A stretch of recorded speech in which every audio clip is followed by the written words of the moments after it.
The Indonesian daughter that I have, and you also have, she's your daughter as well. She's not only my daughter. And sometimes when you think about her, you must only cry.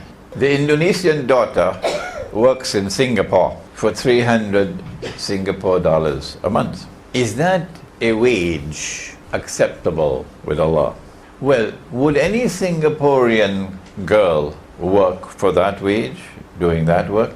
The answer is no. For you to come and tell me, well, when she takes that wage to Indonesia, she can build a mansion with it. I'll throw you out of the house. Get out, I don't want to see you with that rubbish. That's rubbish. The market has to be respected. The market must not only be a free market, it must be a fair market. And we are talking about the market in which she is working. Not another market where she's building a house. We're talking about the market where she is working. In this market, is this a fair wage? The answer is no. No Singaporean girl would work for that wage. Well, then how come we reach here? Because the money that is being used to measure value is saying one thing in Indonesia and saying another thing in Singapore and singing yet another tune in Manhattan. Money must function as a measure of value. And so whether it is a maid working as a domestic servant, or whether it is someone employed in your restaurant working as a laborer, or someone working in construction, and you import labor from those parts of the world where people have been reduced to miserable poverty and destitution, and you use this scam labor to build, to run your restaurants and to run your homes, you are an oppressor.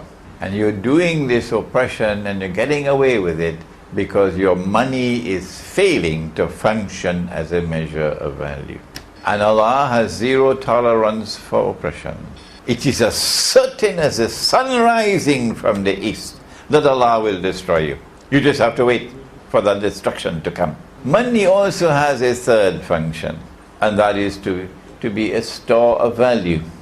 My grandfather died in 1971. Maybe your grandfather died in 1971 and left you some money and gave orders that you should only receive that money when you grow up and you are capable of using it.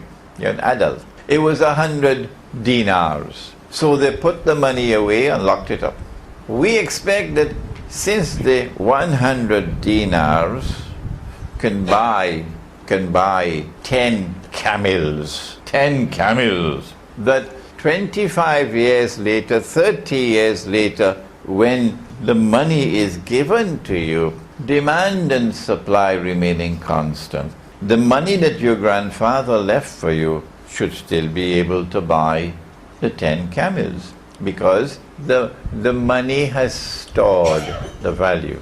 This is money in Islam. We now have two questions to answer. For those who are minting gold coins in Kelantan, and minting gold coins in Perak, and minting gold dinars in Dubai and so on, and convincing us that they are on the path of Islam, mashallah, we have two questions to ask. Question number one, well, since all of mankind was using this money for thousands of years, how did this money disappear? Who took the money out of the market? Question one. Question two, why did they take it out of the market? We want an answer. Don't just mint the dinar and sell it and make a profit. Come on, answer the question. Question three, what did they replace the dinar and dirham with? And has this replacement functioned successfully as a medium of exchange, as a measure of value, and as a store of value? And one more question. We want to know, why are those people who took the dinar and dirham out of the market, why are they bringing it back? Because we know that they're bringing it back. Even while we are holding on to something else 20 years from now, 25 years from now, their monetary system is going to be gold and silver coins. We know that. So we want answers for these questions that only that branch of knowledge which is called eschatology, only this branch of knowledge can give the answers. Allah identified them in the Quran, and we have quoted this verse several times already, identifying who are those responsible for taking the gold and silver coins out of the market. Allah says in the Quran, لا تتخذوا اليهود والنصارى أولياء بعضهم أولياء بعض ومن يتولهم منكم فإنه منهم إن الله لا يهدي القوم الظالمين. Don't take such Jews and such Christians as your friends and allies. Such Jews and such Christians as your friends and allies, who themselves are friends and allies of each other.